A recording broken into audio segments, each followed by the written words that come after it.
ശ്രീ മോഹൻ വർഗീസ് അങ്ങനെയാണോ? അതായത് സ്വാതി മലിവാൾ എന്ന് പറയുന്നത് BJP ക്ഷമിക്കണം AAP മുന്നോട്ട് വെച്ചൊരു മുഖമാണ്, വനിതാ മുഖമാണ്. ഞാൻ നേരത്തെ പറഞ്ഞ പോലെ നിർഭയ കേസുമായൊക്കെ ബന്ധപ്പെട്ട് അവരുടെ നിലപാടുകൾ വനിതാ കമ്മീഷൻ അധ്യക്ഷ എന്നതിൽ നമുക്കറിയാം. അത് ആപ്പൊക്കെ അധികാരത്തിൽ വരാൻ കാരണമായ ഒരു കേസ് കൂടിയാണ് നിർഭയ. ഇന്നവർ പറഞ്ഞത് അന്ന് നിങ്ങൾ നിർഭയയ്ക്ക് വേണ്ടി സമരം ചെയ്തു.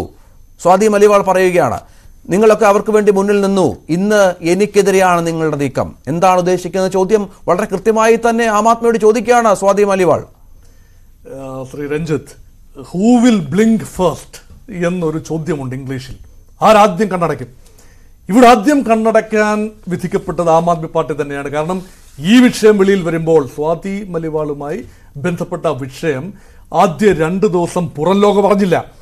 അത് വെളിയിൽ വന്ന ഉടൻ തന്നെ വൈഭവ് കുമാർ, ആം ആദ്മി പാർട്ടിയുടെ ഏക വനിതാ MP ആയ രാജ്യസഭാ MP ആയ സ്വാതി മലിവാളിനെ കയ്യേറ്റം ചെയ്തു, മർദ്ദിച്ചു എന്ന രീതിയിലുള്ള റിപ്പോർട്ട് വരുമ്പോൾ, ആദ്യമായി പുറം ലോകത്ത് വരുമ്പോൾ വൈഭവ് കുമാറിനെ ക്രിട്ടിസൈസ് ചെയ്യുന്നൊരു നിലപാടാണ് ആപ്പ് എടുത്തത്. പക്ഷേ അതിൽ നിന്നും 24 മണിക്കൂറിനുള്ളിൽ ആം ആദ്മി പാർട്ടിക്ക് ബാക്ക് ട്രാക്ക് ചെയ്യേണ്ടി വന്നു. അതുകൊണ്ട് ബ്ലിങ്ക് ചെയ്തത് ആദ്യം ശ്രീ കെജ്രിവാൾ തന്നെയാണ്, അല്ലെങ്കിൽ ആം ആദ്മി പാർട്ടി തന്നെയാണ്. പക്ഷേ സർവ്വ ഊർജവും പുറത്തെടുത്തുകൊണ്ട് അതിൽ നിന്നും കരകയറാനാണ് ഈ നാടകങ്ങൾക്കും രാഷ്ട്രീയ നാടകങ്ങൾക്കും ഈ സ്റ്റേജ് ഷോകൾക്കും എല്ലാം പ്രസിദ്ധനായ ആളാണല്ലോ ശ്രീ അരവിന്ദ് കെജ്രിവാൾ. അതുകൊണ്ട് സ്വതസിദ്ധമായ രീതിയിൽ ജനങ്ങളെ കൂടെ നിർത്തിക്കൊണ്ട്, അങ്ങനെയല്ല ഇതിനൊരു മറുവശമുണ്ട് എന്ന് പറഞ്ഞുകൊണ്ട് വൈഭവ് കുമാറിനെ ചേർത്ത് പിടിച്ചുകൊണ്ട് അദ്ദേഹം അറസ്റ്റിലായി എങ്കിൽ പോലും ഇത് BJPയുടെ ഒരു പ്ലോട്ടാണ് എന്ന നിലയിൽ അത് കൊണ്ടുവന്നു. അത് BJPയുടെ പ്ലോട്ടാകാനുള്ള എല്ലാ സാധ്യതയും ഞാൻ കാണുന്നുണ്ട്. നേരത്തെ തന്നെ സഹപാനലിസ്റ്റ് പറഞ്ഞതുപോലെ ഇതിൻ്റെ യാഥാർത്ഥ്യം എന്താണ്, സ്വാതി മലിവാളിനെ പ്രേരിപ്പിച്ച ഘടകം എന്നത് ഇന്നും അജ്ഞാതമാണ്. ഓർക്കുക, 20 വർഷമായി അരവിന്ദ് കെജ്രിവാൾ അണ്ണാ ഹസാരോടൊപ്പം ചേരുന്നതിനും മുൻപ് തന്നെ ഒരു 20 വർഷമായി 2012 മുതലാണ് നമ്മൾ കേട്ടു തുടങ്ങിയത്. അരവിന്ദ് കെജ്രിവാളിൻ്റെ ഒരു സിവിൽ സൊസൈറ്റി മൂവ്മെന്റിന്റെ തലപ്പത്തേക്ക് നമ്മൾ പേര് കേട്ടു തുടങ്ങിയത്. അതിന് മുൻപ് അരവിന്ദ് കെജ്രിവാൾ ഒരു സ്വതന്ത്ര സംഘടന ഉണ്ടാക്കി, അതുമായി ബന്ധപ്പെട്ട് പ്രവർത്തിച്ചിരുന്ന ആളാണ് സ്വാതി മലിവാൾ.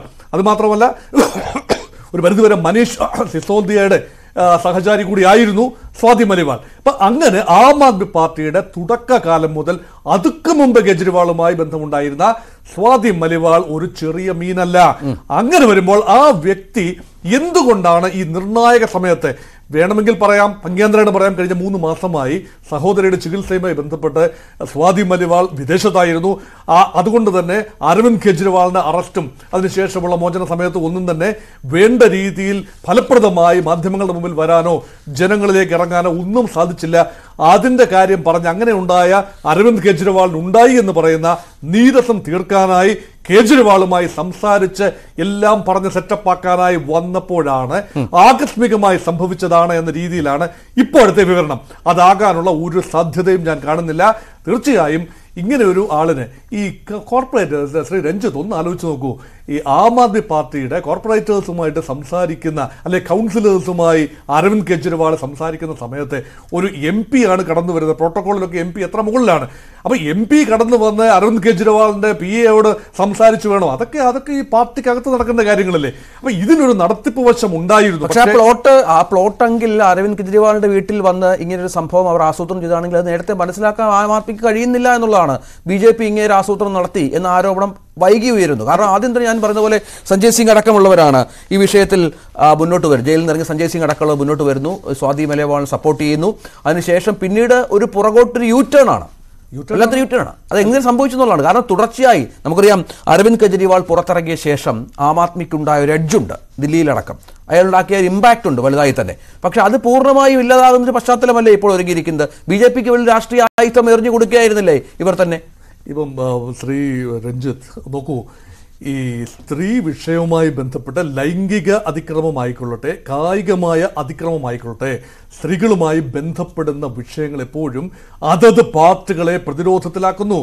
മണിപ്പൂർ വിഷയം BJPയെ പ്രതിരോധത്തിലാക്കിയതുപോലെ പ്രജ്വൽ രേവണ്ണയുടെ വിഷയം ജനതാദൾ സെക്യുലറിനെയും BJPയെ ഒരുപോലെ കർണാടകത്തിൽ പ്രതിരോധത്തിലാക്കിയതുപോലെ ഹത്ര സംഭവങ്ങളും അതുപോലെയുള്ള സ്ത്രീകളെ പീഡിപ്പിക്കുന്ന സംഭവങ്ങൾ ഉത്തർപ്രദേശിൽ BJP ഗവൺമെന്റിന് പ്രതിരോധം സൃഷ്ടിച്ചതുപോലെ തന്നെ അതുപോലെ ആം ആദ്മി പാർട്ടിക്ക് പ്രതിരോധമുണ്ടാക്കാൻ കഴിയുന്ന വലിയൊരു വിഷയം തന്നെയാണിത്. കാരണം തെരഞ്ഞെടുപ്പിന്റെ ശ്രദ്ധ മുഴുവൻ നോക്കൂ, 6-7 ഘട്ടങ്ങളിൽ ഡൽഹിയിലും പഞ്ചാബിലും തെരഞ്ഞെടുപ്പ് നടക്കുകയാണ്. ആ ഒരു ഘട്ടത്തിൽ ആപ്പ് വേഴ്സസ് BJP എന്നൊരു നറേറ്റീവാണ്.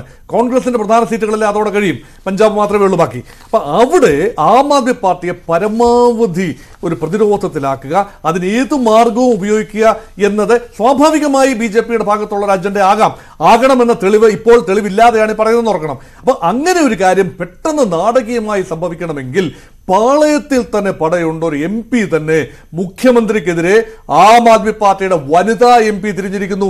ആ വനിതാ MP സ്ത്രീ ശാക്തീകരണത്തിന് വേണ്ടി സംസാരിക്കുന്ന വലിയ ഒരു ആൾ തന്നെയാണ് സ്വാതി മലിവാൾ. നോക്കൂ, മണിപ്പൂർ വിഷയത്തിൽ എടുത്ത കഠിനമായ നിലപാടുകൾ, അതുപോലെ പ്രജ്വൽ രേവയുടെ വിഷയത്തിൽ വിദേശത്തിരുന്നുകൊണ്ട് എടുത്ത നിലപാടുകൾ, ഇതൊക്കെ കോരിത്തെരിപ്പിക്കുന്ന നിലപാടുകളാണ്. അങ്ങനെ നിലപാടുകൾ എടുത്ത ഒരു ധീര വനിതയെ സ്വന്തം മുഖ്യമന്ത്രിയുടെ PA കായികമായി കയ്യേറ്റം ചെയ്തു എന്നൊക്കെ പറയുമ്പോൾ അത് ഡൽഹിയിലെ സാമാന്യ ജനം ഇളകി മറിയാൻ പര്യാപ്തമായ ഒരു വിഷയമാണ്. ആവശ്യമായ സാഹചര്യം എങ്ങനെ സൃഷ്ടിക്കപ്പെട്ടു, എങ്ങനെയുള്ളത് നമുക്കറിയാം. വിഭവ് കുമാർ എന്ന് പറഞ്ഞ കെജ്രിവാളിന്റെ വലം കൈയാണ്. കെജ്രിവാൾ നേരിട്ട് പേരെടുത്ത് വിളിക്കാൻ പറ്റുന്ന ഏറ്റവും അടുപ്പമുള്ള ഒരാൾ.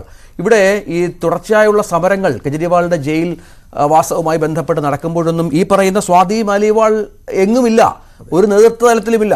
പലതരത്തിൽ അവരെ ഒഴിച്ചുള്ള അല്ലെങ്കിൽ ഒരുപാട് ആളുകൾ മാറി എന്ന കൂട്ടത്തിൽ അവരും ഉണ്ടായിരുന്നില്ല എന്നുള്ള പ്രധാനമാണ്. ഇതൊക്കെ ഒരുപക്ഷെ ഇതിലുള്ള പ്രശ്നങ്ങളായേക്കാം. അരവിന്ദ് കെജ്രിവാളിന് അവരുടെ ഒരു വിശ്വാസക്കുറവ് ഉണ്ടായേക്കാം. അവിടെയാണ് താങ്കൾ നേരത്തെ പറഞ്ഞ പോലെ ഇതൊക്കെ സെറ്റിൽ ചെയ്യാൻ വേണ്ടി ചെല്ലുന്നു, അത് സമ്മതിക്കുന്നില്ല, പിന്നെ അങ്ങോട്ടും ഇങ്ങോട്ടും പ്രശ്നങ്ങൾ ഉണ്ടാകുന്നു, അത് ഈ തലത്തിലേക്ക് എത്തുന്നു. ഒരു കാർമേഘം ഉരുണ്ടുകൂടി വരുന്നത് തിരിച്ചറിയാൻ ആപ്പിന്റെ ഉന്നത നേതൃത്വത്തിന് കഴിഞ്ഞില്ല എന്നതാണ് പ്രധാനം. ഇവിടെ തെരഞ്ഞെടുപ്പ് പടിവാതിൽക്കൽ എത്തി നിൽക്കുകയാണ്. ഈ സമയത്ത് വരുന്ന ഏത് ചെറിയ വിഷയവും ഒരു തീപ്പൊരിയായി വന്നാൽ അത് വളരെ വലുതായി ആളിക്കെത്താൻ പര്യാപ്തമാണ് എന്നത് തിരിച്ചറിയാനുള്ള രാഷ്ട്രീയ വൈഭവം അരവിന്ദ് കെജ്രിവാളിന് ഇല്ലാതെ പോയി. അല്ല എങ്കിൽ ഒരു കാരണവശാലും അങ്ങനെ ഒരു സംഭവം നടക്കാൻ പാടില്ലായിരുന്നു.